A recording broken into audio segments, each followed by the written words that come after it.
Mara stood at the center of the great hall, her posture calm but commanding. Her children were close by, standing slightly behind her, their small hands clasped together. The boy, tall and alert, watched the room with a careful curiosity, noticing every frown, every whisper. The girl, delicate yet unafraid, held her mother's hand and spoke quietly, her eyes calm and observant.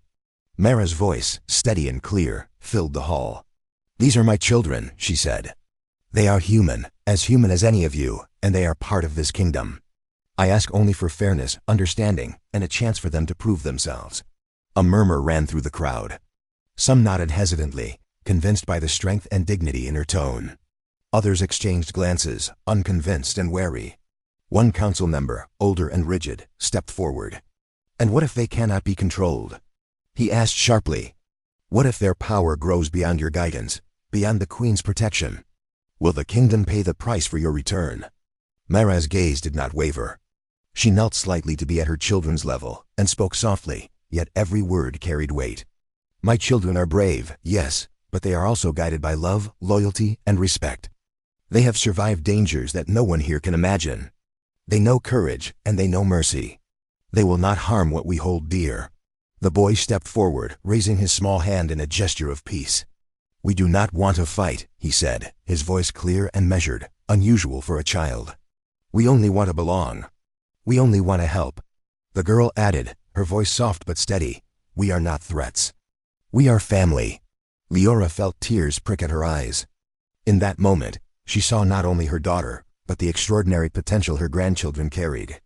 Their bravery, their innocence, their humanity combined with experiences she could never imagine shone brightly in the dim light of the hall. The tension did not vanish completely, but a shift began. Some advisors who had whispered and plotted against them began to see the children differently. Their eyes, bright and honest, their courage in speaking the truth, demanded respect. Mara stood tall, the embodiment of hope and strength. And the court slowly began to realize that these hybrids were not just anomalies, they were living proof of resilience, courage, and the enduring spark of humanity. Yet even as hope spread, Leora knew the path ahead would be challenging. Fear lingered in the shadows, waiting for the moment to strike. Allies would need reassurance, skeptics would need persuasion, and enemies might see this new family as an opportunity to sow chaos. But in the quiet moments, when the hall emptied and the children laughed softly, running through the marble corridors and chasing light reflections on the walls, Leora felt a deep certainty. This family, returned from the stars and tested by countless dangers, had the power to change the kingdom not through force, but through the undeniable strength of their courage, love, and humanity. That night, Mara walked through the gardens with Leora at her side. The children played beneath the moonlight, their laughter echoing in the quiet palace. Mara whispered, "They are ready, Mother. The court may not be, but they are." Leora smiled, a mix of pride and sorrow in her eyes. She knew the challenges were far from over, yet she also knew that the spark of human courage, embodied in these children, could light the darkest corners of the kingdom. And for the first time in decades, she allowed herself to believe that love, bravery, and humanity could guide the palace and perhaps the world toward a new dawn. The palace was quiet under the first light of dawn, but the peace was fragile, like glass that could shatter with the slightest touch. Mara had been awake for hours, walking the corridors with her children at her side, listening for the faintest whisper of danger.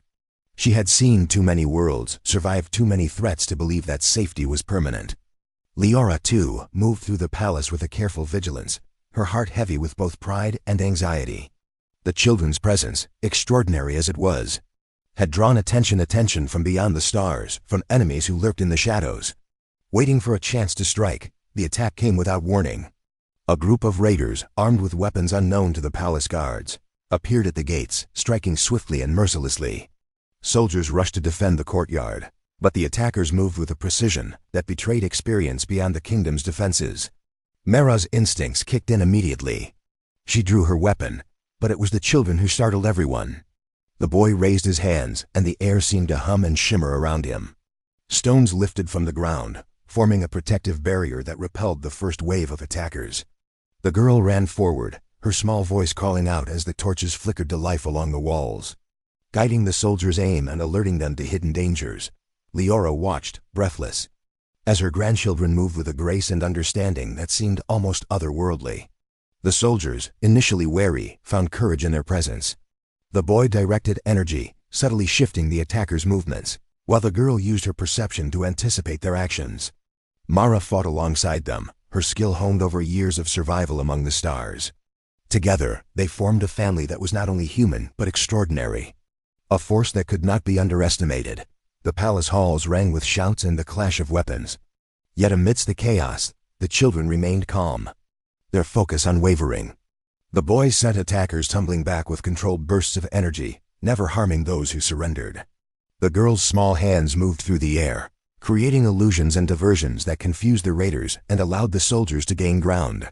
Mara's voice carried over the noise, instructing the defenders and coordinating with her children in a way that revealed their bond was more than familial, it was instinctual. Forged by experience and trust. By the time the last of the attackers was driven back, the courtyard was scarred with overturned carts and smoldering fires, but the palace stood. Leora ran to Mara, embracing her tightly, tears mingling with dust and sweat. The children, exhausted but unhurt, stood beside them, their small hands gripping their mother's and grandmother's arms. The soldiers and advisors, once doubtful and fearful, now looked on in awe. They had witnessed something undeniable. The humans, long underestimated and often dismissed, were the palace's saviors.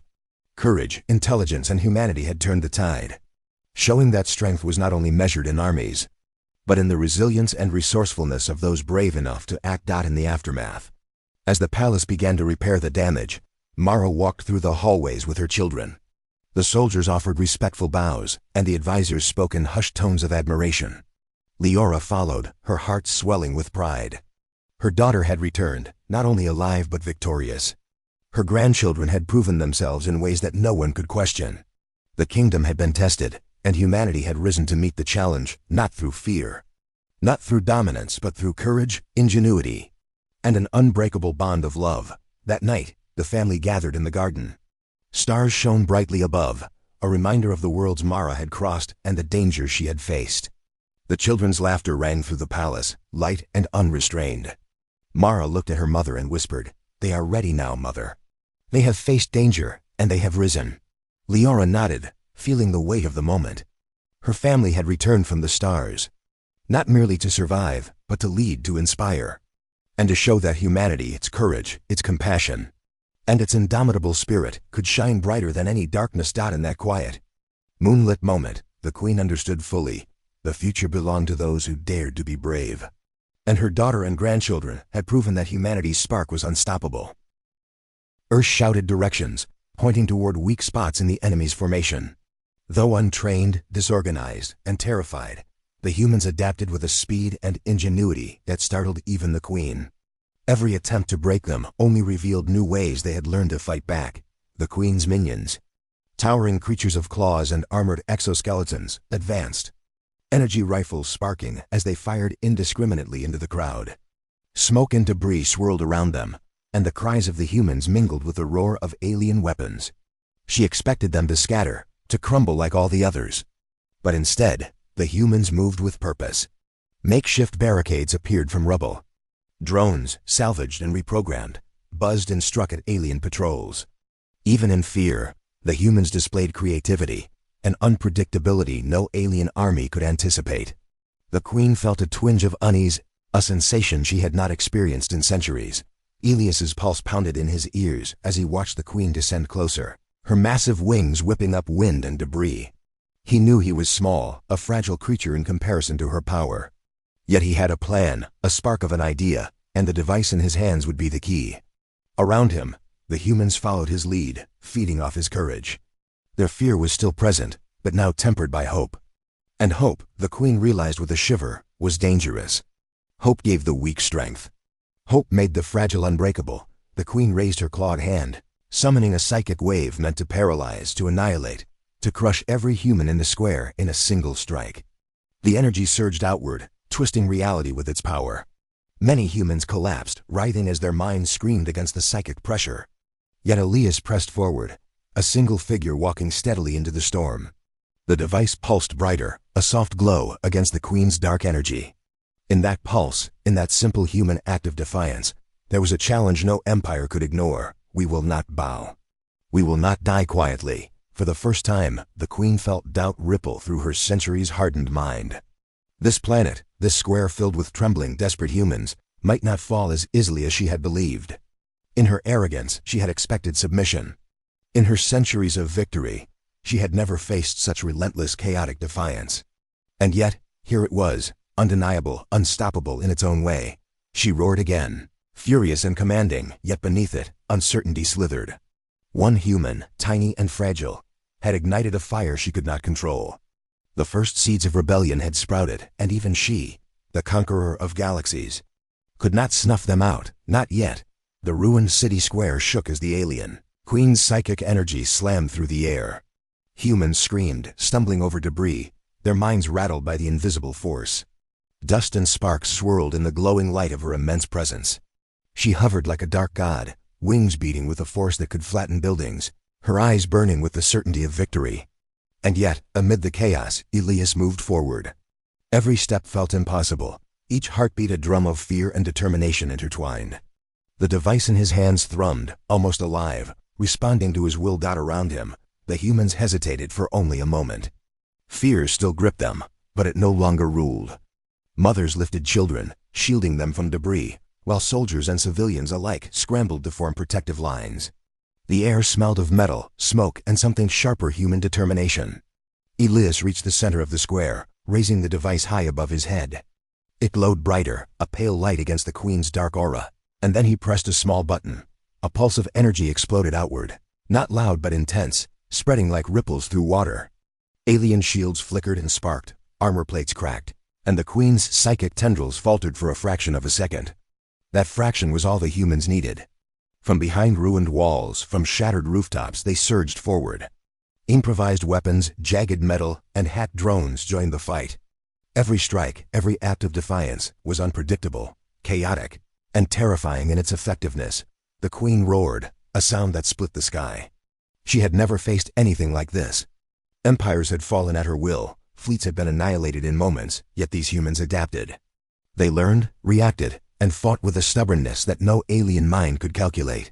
One group of teenagers threw a rope across the spire, creating a trap for one of her massive minions. Another used a jury-rigged drone to blind her sensors temporarily. Every move, though small, chipped away at the illusion of her unstoppable power. Elias's pulse raced as he moved through the chaos. Sweat stung his eyes, dust filled his lungs, and the screams of battle surrounded him, yet he did not falter. Every time he glanced at the device, it pulsed with the faint glow of possibility. He knew it would not defeat the queen alone. The humans themselves, their ingenuity, their stubborn courage, their refusal to be broken, were the true weapon. He was only the spark. And sparks, when they touch dry wood, can start fires no flood can put out. The alien queen's eyes widened as she realized the depth of her miscalculation. Her minions faltered, confusion spreading like wildfire through their ranks. Commands she had given countless times before went ignored. The humans anticipated, adapted, and struck at every weakness. One by one, the queen's psychic tendrils failed to dominate. She felt the first real doubt of her existence, a feeling she had buried beneath centuries of conquest. It was not fear of death, but the unthinkable fear of failure, of being outwitted by creatures she had deemed insignificant, the humans. Emboldened by the pulse and the brief faltering of the alien forces, surged with renewed energy. They moved as if guided by instinct and courage, improvising tactics, creating opportunities, and seizing them with ferocity. Every small victory, every step forward, fed the momentum. It was not perfect, it was not precise, but it was unstoppable in its own way. A wave of human ingenuity rolled through the square, pushing back the darkness, the fear, and the queen's once invincible presence. Elias took a deep breath, sweat and dust blurring his vision, and pressed the device again. Another pulse erupted, stronger, wider, hitting the queen's command core with precision.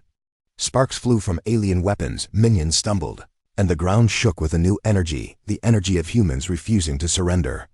Around him, the crowd roared in unison, a sound of raw defiance that no empire had ever heard. The first strike had succeeded, and for the first time in centuries, the queen knew she faced something she might not control. The ruined square pulsed with energy. Smoke and sparks swirled around human and alien alike, yet the humans did not retreat. Their fear remained, but it was tempered by something stronger: hope, courage, and the determination to survive. Elias, still clutching the small device, moved through the chaos like a thread through a storm. Each pulse of energy from the device sent shivers through the alien ranks, creating small pockets of confusion. And in those pockets, humans found opportunities. From the rooftops, teenagers hurled makeshift explosives they had cobbled together from broken drones and power cells. Soldiers and civilians, once frozen by fear, now ducked and rolled behind debris, striking at alien minions with whatever they could find.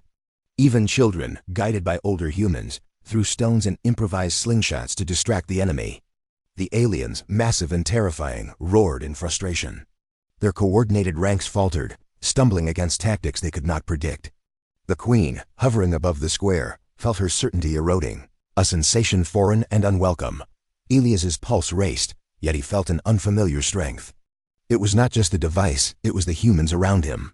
He saw their eyes, wide with fear but shining with defiance. Every movement, every improvisation, every shout of encouragement formed a rhythm of resistance that was almost alive. The aliens could not anticipate it. They could not calculate it. And the Queen, so accustomed to absolute obedience and predictable fear, could not suppress the growing realization that her victory was slipping out. One massive alien minion charged at Elias, its claws extended and eyes glowing. Elias dodged, rolling over a broken wall, and raised the device again. A pulse flared, hitting the minion squarely. Sparks erupted, and the creature staggered, its movements jerky and confused. Around him, humans pressed forward, striking with renewed energy. They were not coordinated soldiers, they were ordinary people, but they had something no army could replicate: ingenuity under pressure. The tide was changing, slowly, unpredictably, irreversibly. The Queen's wings beat harder, kicking up gusts that could have flattened buildings, yet the humans adapted again. They used rubble as cover, launching themselves strategically, turning every disadvantage into a tool. For the first time, the Queen hesitated. Every psychic strike she unleashed met counteraction. Every minion she commanded faltered under the creative onslaught. Confusion spread among her forces like a virus, undermining centuries of discipline. And the humans, small and fragile, fed off the chaos, their courage growing with each success. Elias took a moment to breathe, heart pounding, eyes scanning the battlefield. From the edges of the square, humans who had once been paralyzed by fear now joined the fray. Mothers, fathers, children, elders, they all found ways to contribute, to strike, to resist. Every improvised weapon, every daring maneuver, every small victory added to the momentum. The air was thick with determination, and the Queen's shadow, once absolute, began to shrink in its power over the living. The alien Queen's psychic roar echoed across the city, a final attempt to crush the human spirit. Yet it no longer frightened them. They had seen weakness in her armor, hesitation in her movements, uncertainty flicker in her glowing eyes. Elias pressed the device again, sending a pulse that surged through the Queen's minions, disrupting their coordination and morale. Around him, humans rallied, shouting, throwing, striking. One by one, the aliens began to fall, not merely from strength, but from the cleverness and courage of beings they had underestimated for centuries. For the first time, the Queen faced the truth she had long ignored. Humans were not predictable. They were not weak. They were a force fueled by something she could not dominate, something she had never understood: heart. And as Elias and the humans pressed forward, seizing the initiative, she realized that the tide had turned. Victory was no longer hers, and the battle that seemed predetermined had become a test she might not survive. In the ruined square, the small, defiant humans surged forward, their fear replaced by resolve, their fragility turned into a weapon. And above them, the alien Queen hovered, massive, terrifying, and suddenly uncertain. As the impossible began to unfold before her eyes, the city square was no longer just a battlefield. It had become a storm of defiance. Smoke and dust twisted through the air, mingling with the shouts of humans and the roars of alien minions. Buildings lay in ruin, streets cracked and scorched, but the humans pressed forward. Fear still clawed at their hearts, yet it was drowned beneath a wave of determination they had never known before. Elias moved with them, the small device in his hands thrumming with energy, pulsing like the heartbeat of hope itself. The alien Queen hovered above, immense and terrifying.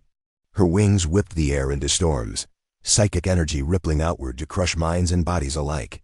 But now, hesitation flickered in her glowing eyes. Her minions faltered, disoriented and confused by the humans' relentless ingenuity. Every tactic she had perfected over centuries of conquest met resistance, improvisation, and courage. The humans, small and fragile, had become unpredictable, and unpredictability in battle was deadly. Elias's eyes scanned the chaos. Soldiers and civilians alike moved like one organism, adapting, reacting, striking. Children dodged behind rubble to hurl stones and tools. Mothers and fathers blocked paths, creating traps, redirecting enemy movements. Elders guided younger fighters, shouting instructions and encouragements. Each human, however ordinary, became part of a web of resistance that no alien mind could unravel. And in the center of it all, Elias understood the truth. Courage alone was not enough. The humans had to fight together, with heart, ingenuity, and unyielding will. He pressed the device again. A pulse surged outward, stronger and wider than before, striking at the Queen's psychic command network. Sparks flew from alien weapons. Minions froze, staggered, and then turned on each other in confusion. Chaos rippled through the Queen's forces, something she had never anticipated. For the first time in her long reign of terror, she felt genuine fear, not of death, but of losing control. Her centuries of conquest could not prepare her for this. A species so fragile, so tiny, yet so unbreakable in its defiance. Elias moved through the stunned aliens, guiding humans as best he could. Every step was dangerous. Every movement required courage beyond human measure. And yet, the humans moved with purpose, turning every obstacle into an opportunity. One human tripped over rubble but managed to hurl a piece of broken metal into the path of an alien patrol, toppling them. Another rigged a salvage drone to release smoke and sparks, blinding a group of minions. It was improvisation, instinct, and raw courage combined into a force the Queen could not predict. The Queen lunged, massive and terrifying, her wings flaring as she attempted to strike Elias directly. The humans reacted instantly. Some leaped into her path, not to attack but to distract, giving Elias a chance to act. He pressed the device again, this time with precision, sending a surge directly into the Queen's neural core, the hub of her command over her minions. Her psychic tendrils faltered, her mind flickered with confusion. The creatures she controlled faltered, stumbled, and some turned on each other. Her empire, built over centuries, began to crumble in moments. The humans cheered, not for victory yet, but for survival and defiance. Their fear had transformed into power. They were small, fragile, and ordinary, but together, they were unstoppable. They had discovered something no alien army could understand: unity forged in courage, ingenuity, and the refusal to submit. Elias, exhausted and covered in dust, looked around at the humans who had fought beside him. He saw their eyes wide, terrified, but shining with triumph, and above them, the Queen hovered, her wings slowly folding, her eyes wide in disbelief. She had never faced such resistance, never seen such determination from a species so tiny, so fragile. Her forces were crumbling, not from strength, but from the indomitable spirit of humans. She realized in that terrifying moment that she had underestimated them, and that was a mistake she could not recover from. Elias's hand trembled as he lowered the device slightly, but his heart soared. Humanity had survived, not because they were the strongest or the fastest, but because they refused to bow. They had fought together, adapting and innovating, proving that even the smallest spark could ignite a fire no empire could extinguish. The Queen's shadow still loomed. But for the first time, it was no longer absolute. Humanity had endured. Humanity had resisted. And humanity had begun to claim its place in the galaxy. The alien Queen hung in the air, massive, terrifying, and broken. Her wings, once a symbol of unstoppable power, trembled as dust and debris whipped around her. The ruins of the city square were filled with humans scattered, battered, but alive. Every eye watched the Queen, not in fear, but with defiance and awe. She had expected to crush them easily, to bend them beneath her will as she had countless civilizations before. Yet here they stood, ordinary beings with nothing but courage, ingenuity, and the stubborn refusal to bow. Elias lowered the device slowly, exhausted but resolute. Each pulse had chipped away at the Queen's command, weakened her psychic grip, and disrupted her minions. Around him, humans emerged from hiding, joining together to help the wounded, guide the lost, and continue the fight where necessary. They were small, fragile, and mortal, yet their combined spirit had turned the tide of a battle no one thought possible. And now, in this moment, they had done the impossible. The Queen let out a final roar, a sound meant to shatter worlds, to crush hope, to remind all of her power. But the humans did not flinch. Mothers held children closer, soldiers lifted improvised weapons, and civilians moved forward, forming a wall of determination. Elias stepped to the center of the square, holding the device like a torch. It pulsed faintly, a reminder that even the smallest spark could ignite great change. Around him, the crowd's cheers rose, not of arrogance or malice, but of pure, human defiance. Her psychic tendrils weakened, her minions faltered. And the alien queen realized the truth she had never considered. Humans were unpredictable, ingenious, and capable of courage beyond measure. She had never faced such unity in a species so small, so fragile, yet so alive. Each human in the square represented not weakness, but a weapon of ingenuity, creativity, and determination that no alien power could fully calculate. Her empire, vast and ancient, had begun to crumble not from brute force, but from the unyielding will of humanity. Elias took a deep breath, the device still glowing faintly. He looked around at the faces of the humans who had survived, who had fought with heart and spirit. They were dirty, tired, and scared, yet they were victorious. And in their victory, there was more than survival. It was a declaration. Humanity would not be dominated. Humanity would not kneel. Humanity had claimed its place in a galaxy that had underestimated it for far too long. The Queen hovered, defeated but defiant, her pride still burning. She had expected fear, submission, and obedience. She had not expected courage, ingenuity, and unbreakable spirit. And now, in the quiet moments after the chaos, she understood that the humans had won not because they were stronger, but because they refused to surrender. Elias and the humans had proven that the smallest spark, when fueled by determination and unity, could ignite a fire no empire could snuff out. Slowly, the Queen descended, her wings folding as the psychic energy that had once ruled the battlefield faltered. Her minions hesitated, some fleeing, others kneeling, sensing the shift in power. Elias watched, heart pounding, as the Queen finally touched the ground. She looked at the humans not with hatred, but with something closer to respect, though she would never admit it aloud. She had learned painfully and irrevocably that human courage was not to be underestimated. The humans, battered and weary, began to cheer, but softly at first, and then with a roar that echoed across the ruined city. They had survived the impossible, stood against a conqueror who had crushed countless worlds and emerged victorious. Each cheer, each shout, each step forward was a testament to what it meant to be human, to fight, to endure, to hope, and to rise against impossible odds. Elias looked at the device one last time and smiled. It had not been magic, nor overwhelming power, nor alien technology.